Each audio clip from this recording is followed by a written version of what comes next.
I'm going to build a sample Android app using Android Eclipse. So the first thing you have to do is bring up Android Eclipse and choose your workspace. And to access your app, you have to choose the same workspace every time. So I'm going to assign the workspace to this folder right here. So C, users, Mike, desktop, sample, workspace.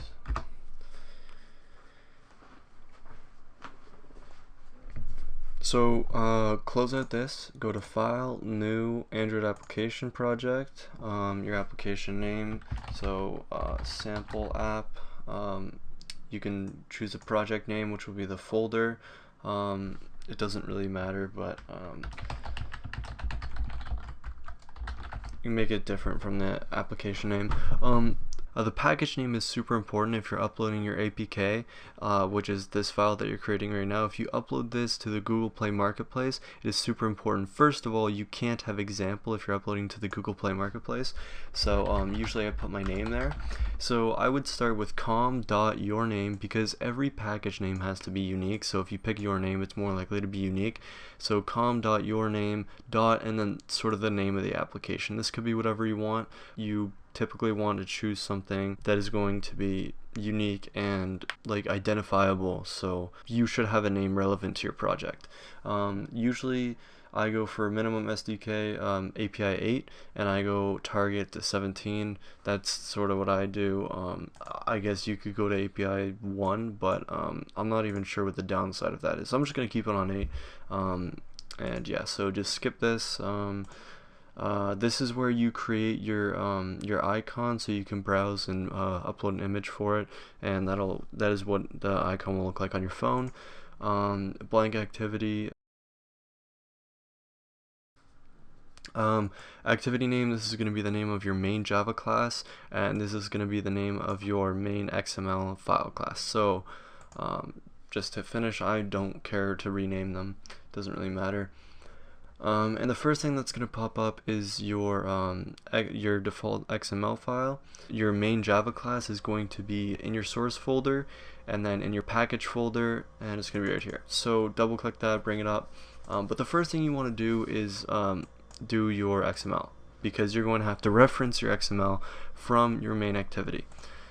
Java class. So delete this text view, and so you have a bunch of widgets on the side. You have a bunch of folders that contain widgets. So form widgets that will have your buttons and your text views, and text views are actually just labels, and it'll have a lot of other stuff too. So let's pick a large text view, and you can edit the properties on the side over here. So the ID, don't change anything before the slash.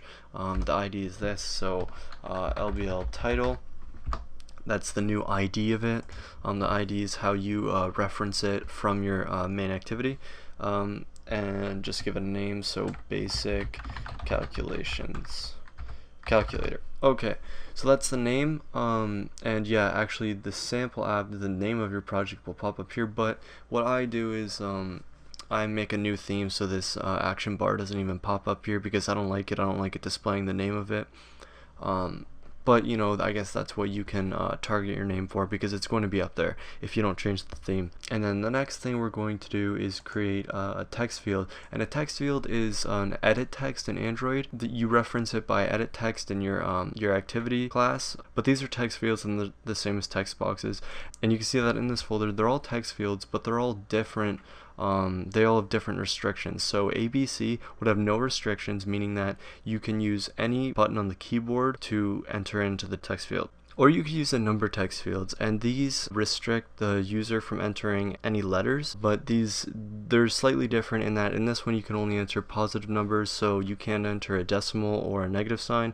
In this one you can't enter a decimal, but you can enter a negative sign. In this one you can enter a decimal, and you can combine these. So you can combine these two, so it can be so that you can enter a negative sign and a decimal. So let's just bring the decimal text view in here. Put it somewhere in the middle. Let's call the ID, let's call it num. Just click that and then edit it. See how it's called edit text. Let's just call that num. And you can right here you can hit the ... the ellipsis, and you can select all that you want. You could click this, and so it would be number signed, or I'm going to show you another way to do it. So this is the graphical layout where you drag and drop everything, or you could go to the actual XML file and you could manipulate it here. So you can just enter the straight line and type in number signed, and then that will manipulate it as well. And so now it's number signed as well, as you can see. And now we also want to enter a button, and let's just call this btn calculate, and the text can be calculate. And now we're gonna have to enter another text view for the display label. So just get rid of all the text and let's ID it as display. Actually, I'll ID it in the XML file. So right here you can see that it's called text view 1. Let's just call that display. So now your XML is done for like what we're gonna do. You can also change the length of this by changing the EMS. So if you go to the XML, where is it? The EMS is 10, so let's just make that 5, and then you can see that now it's smaller. Let's bring it over again. And everything in here is relative to something else. So if I move this text field right here, it's actually going to move this button, because in these properties the layout is aligned below num. So if I move this down, as you can see, this moves down as well, and the display label is in coordination with this calculate button, or maybe it's with this title, I'm not sure. But if you move this, it'll move this, and then it'll move that. So be cautious of that. So now let's write some code in the onCreate method in the main activity. So the onCreate method will make it so that whenever the app is created, it's opened initially, this code will execute. So this is actually irrelevant, this thing right here. For what we're going to do, we don't need to use it, so just give it some space. And this set content view is setting the layout to be the XML that we created right here. So set content view r.layout.activityMain, that is the name of the XML right here, as you can see. And the R is actually an auto-generated class in Java. You can find it in the gen folder in your package. It's right here. As you can see, auto-generated file, do not modify. You probably don't want to modify that. Anyways, that's where the activity XML is created, and that's where it's referenced from in the R class. So that's just setting the layout. So now we're gonna have to create instances of stuff. As I said before, the text field is called an edit text in Android. So to create an instance of that edit text so that we can take the data from it, we're gonna do this. So edit text, and then this is the name of the instance, so num equals, in brackets, edit text, find view by id r.id dot, and then the id of the object that you want to reference, or the widget that you want to reference. So right here we are creating an instance of this text field, and we called it id num. So type in num right here. This could actually be number. This has a this name has no coordination with this name. This is just the name of the instance. So the reason there is a red underline is because we haven't imported the package into our class. So up here you can see that there is all this imported, which is for all the onCreate method and all that stuff, the activity, because it extends activity. So these packages are imported. So if you just highlight over the red underline, you can see that there is import edit text, and you're importing the widget edit text. But you should probably just put a star there, because then it'll import all of the Android widgets. So it'll import the text views and the buttons and all that. So now we are also going to create an instance of the text view that is the display label. So text view display equals, actually I'll just copy and paste whatever this is. That's typically what you do in this. Call it text view, and then reference it as display. So now we need to set a button listener for the button so that we can take the text from the user for whenever they click the button and manipulate it and display it to the screen. So to do that, we need to create an instance of the button and then set a listener on that instance. So just copy and paste this line and then change it to button and change the ID and stuff like that. So text view is now button. And if you didn't change that to a star, this all would be underlined, and you'd have to do the import Android widget button and stuff like that. But because we put a star, we don't have to do that. Calc and the instance was called btn calculate, or the ID was called btn calculate, sorry. And then so now we need to create an onClick listener for this instance. So set onClick listener, view onClick listener, new view onClick listener, and then we need to public void onClick view v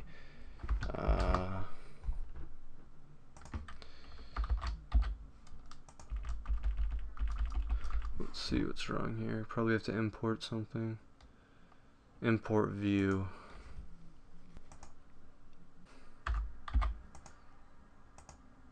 Alright, I guess I got it working, but like usually I just copy and paste the listeners because I don't care to remember all that. It'll sort of baby step you. If you type in part of the word, it'll try to finish it for you or whatever, or say, did you mean this? Anyways, so whatever is in this method right here is what's going to be executed once the button is clicked. So you see here I created these instances, the edit text and the text view. Well, actually these need to be instances in here because I'm not going to manipulate them anywhere outside of the method, so they need to be focused on in here. So now I'm going to create a double num, and it is going to equal the text that the user typed in, which then converted to double. So first things first, get the text to string. So number, which is the instance of the text field, dot get text, and it's going to return it in chars. So you have to convert that to string, and now it is in a string. But now, you know, this is a string and this is a double, so now we need to parse that to a double. So double dot parse double, and then you put the string in the brackets. So now the num equals whatever the user inputted for the number. So now there are a couple things that I could do. I could just do the calculation, so num equals num times 5, and then display dot set text. So now I am setting the text of the instance created called display, so I am setting that label to be whatever is in these brackets right here. So I'm going to say num equals, or set the text equal to num, but you can't set it to a double, so you have to add the quotes. That's basically parsing it to a string. So now the app is actually complete when the user types in something and then hits calculate. The app will display to them the number that they typed in multiplied by 5, and it will display it to a label on their screen. I'm actually going to show you how to do classes to do these calculations with static methods and not static methods, but right now I'm just going to show you the basic version of this and how it works. So I'm going to run it as an Android application. Say yes to the save settings, because there was a star here, which means that the class was modified and not saved, so you have to save it before you can compile it. Okay, so the Android emulator does take a really long time to load, and it seems to be really laggy, but let's just try and use this. Go into all apps. Okay, I guess it'll just bring up my app, whatever. So let's type in 5. Yes, monitor logcat. Anyways, type in 5, hit calculate 25.0, and it shows it as 25.0 because we displayed a double. Alright, so it works. So the first thing I'm going to show you guys how to do is create a static method. So the first thing you're going to do, file, new, and then class. Create the name of the class, so sample calc. Creating a static method makes it so that you don't have to create an instance of that class to use any of the methods in it. So public static string mult num, and then those brackets are the parameters. And it's giving an error because we actually have to return something, because right here I specified that we are returning something. So public means that it can be accessed in any class, which means that it can be accessed in this class, which is what we want. So we don't want to make it private. If it's just a helper method and it's a method that's used to help another method, in this class, but we're not actually using that method in another class, then we can make it private. For right now, we're going to make it public. Static means you don't have to create an instance of this class to access this method, and this just specifies that we are returning a string. It would be void if the method wasn't returning anything, it was just going to do something, but it's string because we're returning a string, and you'd put in double if you're returning a double, etc. This is the name of the method, and so now we are going to create a return string at the beginning, because no matter what we have to return this, and then return re. So now there should be no red underline, and there isn't. Okay, so we're actually going to make the parameter the number that we got from the user, so double num, and it doesn't have to be num, it could be called like x. It doesn't have to be whatever this is. It doesn't have to be this name.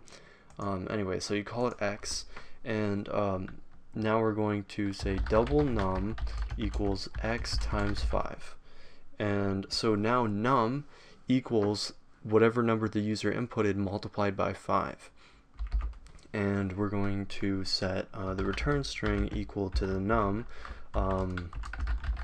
but because this is a double and this is a string, we need to turn this into a string somehow. We need to parse it into a string, but you know what, let's just add double quotes. So now we can just we can use that static method to manipulate this number. So num equals sample calc dot mult num, and then in brackets you have to give it the parameter, which is num, the number that we got from the user. But this actually returns a string, that's why it's giving us an error. This is a double and this is a string, so we need to parse double, and you can see that it says string, and so we need to put the string in there in those brackets, and then we're good. So this will do the exact same thing as before, and I'll show you that. But before I show you that on the Android emulator, I'm also going to show you how to use it not using a static method, because sometimes you don't want static methods. So we're going to have to create an instance and then use the method on that instance. So let's create another method. So public string mult num2, and this one is going to have no parameters, and we're going to create an instance variable that is going to be the number inputted by the user. So let's call it private double num equals 0, and this is the instance variable, and now we're going to set that instance variable to be the number inputted by the user in the constructor method. So this is the constructor method right here, public, and then you have to give sample calc. It has to be the name of the class, and then you give it the parameters in brackets, and the parameters are going to be the double num. It doesn't have to be called num again, it could be called number, it doesn't matter. Just like this, it could be called x. So this is the number that the user inputted, and we're going to set the instance variable equal to the number that the user inputted. So we're going to create a double in this method to return, and I'm actually going to make this return a double. And just like before, I'm going to make a double re equals 0, return re, and I'm going to set the return double to be num times 5, and it's going to return whatever the user inputted multiplied by 5. Oh, this has to be number. Or I could just say, like right up here, when I create the number that is equal to the number that the user inputted multiplied by 5. So both of these methods will return the same thing, which is the number that the user inputted multiplied by 5. But the downside of creating not a static method is that you have to create an instance of the class. So let's create an instance of the sample calc class. So sample calc, create the instance called x equals new sample calc, and then you have to give it the parameters, which would be the number that the user inputted. And so we've created a new instance here, and the instance is called x. That's the reference to the instance. And now we are going to say that num equals x dot mult num2, and then there are no parameters for that method. So I'm going to set the number equal to the return value of this method on the instance that I created. So this does the same thing as this, but this is one less line of code. Anyways, so I'm going to show you how to do both. I'm going to show you that both work with the emulator. Sample app right there. That's our app. And just bring it up for me. Okay, so 5, I just tried typing that on my keyboard. 5, calculate 25. So now I'm going to do the same thing, except I'm going to comment out the this way of doing it. Okay, so it brought it up for me again. Let's just type in 5, calculate 25, 9, calculate, it's going to be 45. Okay, so you can see that both methods work, as well as just typing in num equals num times 5. And that is how you create a basic Android app with Android Eclipse.